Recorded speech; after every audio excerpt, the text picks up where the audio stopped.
Hello বন্ধুরা, তোমরা কেমন আছো? আশা করি ভালো আছো। মনীষার রান্নাঘরে তোমাদের স্বাগত জানাই। আবার একটি নতুন রেসিপি নিয়ে হাজির হয়েছি তোমাদের মাঝে। আজকে আমি বানাবো মালাই কুলফি। চলো আমি কিভাবে বানাই তোমাদের সাথে শেয়ার করব।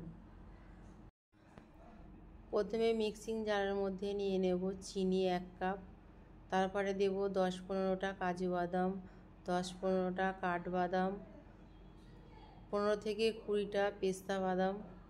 সব কিছু ভালোভাবে ব্লেন্ড করে নেব। ভালোভাবে মিহিভাবে ব্লেন্ড করে নিয়েছি।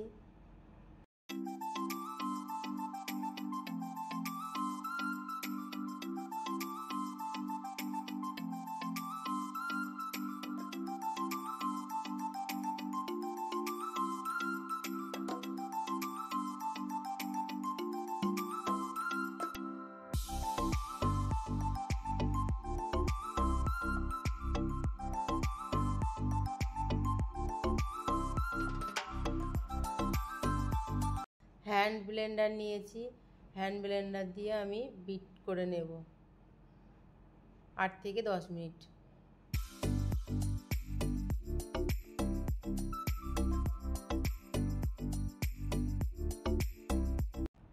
ব্লেন্ড করা হয়ে গেছে। তারপরে আমি অল্প অল্প করে চিনি বাদামের মিশ্রণটা আমি দিয়ে আবারও বিট করে নেব।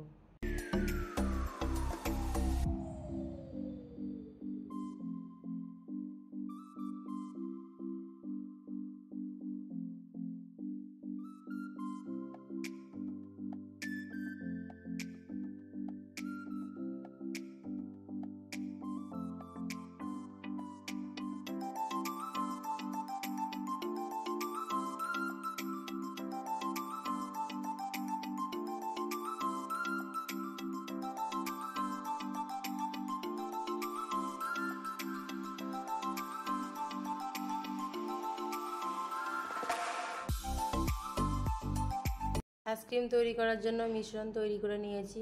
আমি একটা চৌকো বক্স নিয়েছি, তার মধ্যে আইসক্রিমের মিশ্রণটা দিয়ে দেব।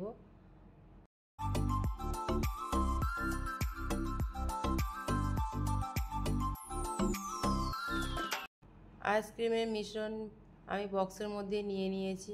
তারপর ওপর থেকে কিছু কাজু বাদাম, কাঠবাদাম, পেস্তা বাদাম ছড়িয়ে দেব।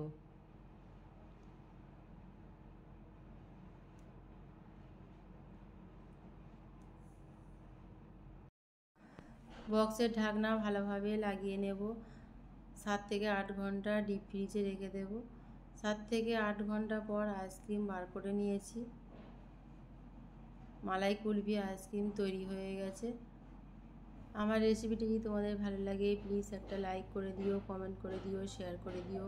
আমার রেসিপিটি যদি তোমাদের খুব বেশি ভালো লেগে থাকে আমার চ্যানেলটা সাবস্ক্রাইব করে নিও। আবারও হাজির হব নতুন একটি রেসিপি নিয়ে। সবাই ভালো থেকো, সুস্থ থেকো।